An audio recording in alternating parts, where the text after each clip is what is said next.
Bonjour tout le monde. Cette semaine, je vais reprendre une série d'articles que j'ai commencé à publier sur mon blog, la méthode du flocon de neige. Alors, la méthode du flocon de neige, elle nous vient de Randy Ingermanson.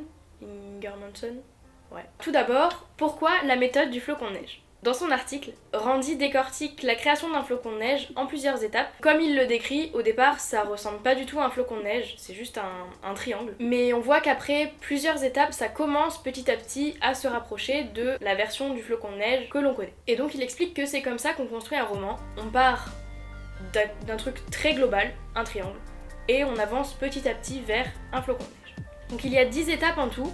Je vais les résumer dans cette vidéo assez brièvement pour pas qu'elle dure 10 plombes. Mais si vous êtes intéressé, sachez qu'il y a une série d'articles sur le site Espace Comprise, que je vous mettrai pareil dans la description, qui reprend chaque étape assez détaillée, et puis avec des exemples pour que vous compreniez bien. Étape 1, l'accroche. Donc le but de cette étape, c'est de prendre 1 heure ou plus ou moins, tout dépend de votre manière de travailler, pour résumer tout son roman en une seule phrase. Étape 2, le résumé. Le but de cette étape, c'est qu'on reprend l'accroche. On se laisse environ 1 heure, encore une fois, ou plus ou moins, ça dépend de votre manière de travailler, et on la développe en un paragraphe de 5 phrases. À savoir que la première phrase, elle place le contexte du roman, et la dernière phrase, la fin. Étape 3, la description des personnages. En fait, cette étape, ça va être une espèce d'amorce de fiche personnage et de synopsis personnage dont je vais parler un petit peu plus tard. Encore une fois, ce qui est conseillé, c'est de prendre 1 heure par personnage, et donc 1 page par personnage. Sur chaque page, qu'est-ce qui doit apparaître ? En premier lieu, le nom du personnage, une accroche, donc c'est la même chose que pour l'histoire, mais cette fois-ci c'est pour l'histoire du personnage. La motivation du personnage, en fait c'est ce qu'il veut de manière abstraite. Ensuite, l'objectif du personnage, c'est ce dont il a besoin de manière concrète, sans forcément être conscient de ça.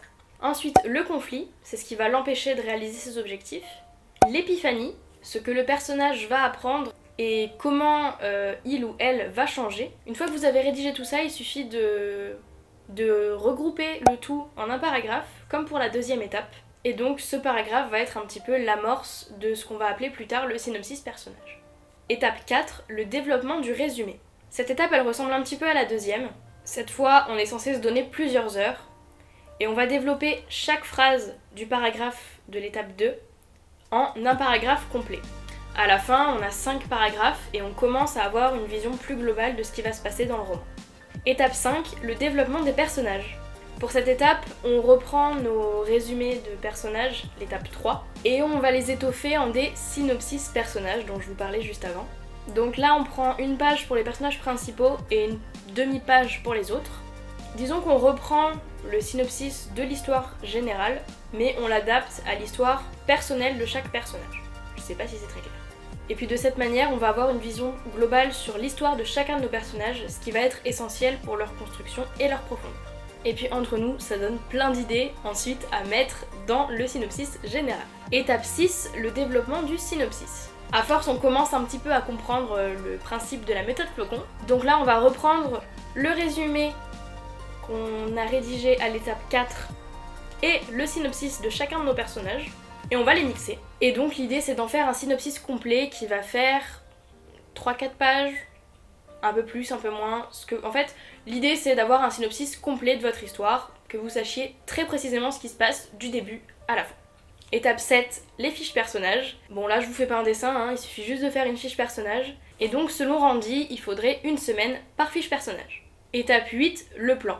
Bon, tout ce qu'on a fait c'était pour en arriver là, au plan. À ce stade, avec tout ce qu'on a fait, on est normalement plus ou moins capable de découper son roman en plusieurs scènes et puis d'en faire un plan complet. Étape 9, le premier jet. La méthode est terminée, vous avez fini toutes les étapes et puis c'est le moment de se lancer dans l'écriture. Donc voilà, c'est tout pour cette première vidéo sur cette série de la méthode flocon. J'espère qu'elle aura pas été trop longue, qu'elle aura été assez claire parce que c'était très explicatif tout ça. Pour les prochaines vidéos, je détaillerai chaque étape une par une avec mon mode de fonctionnement, les outils que j'utilise, comment je m'y prends, etc. En espérant que ça vous plaise. Encore une fois, si vous avez des suggestions à me faire, n'hésitez pas, je serai ravie de les lire. Et puis écoutez, si vous avez aimé cette vidéo, je vous invite à vous abonner, à aimer la vidéo, à la commenter pourquoi pas. Et puis je vous dis à très bientôt.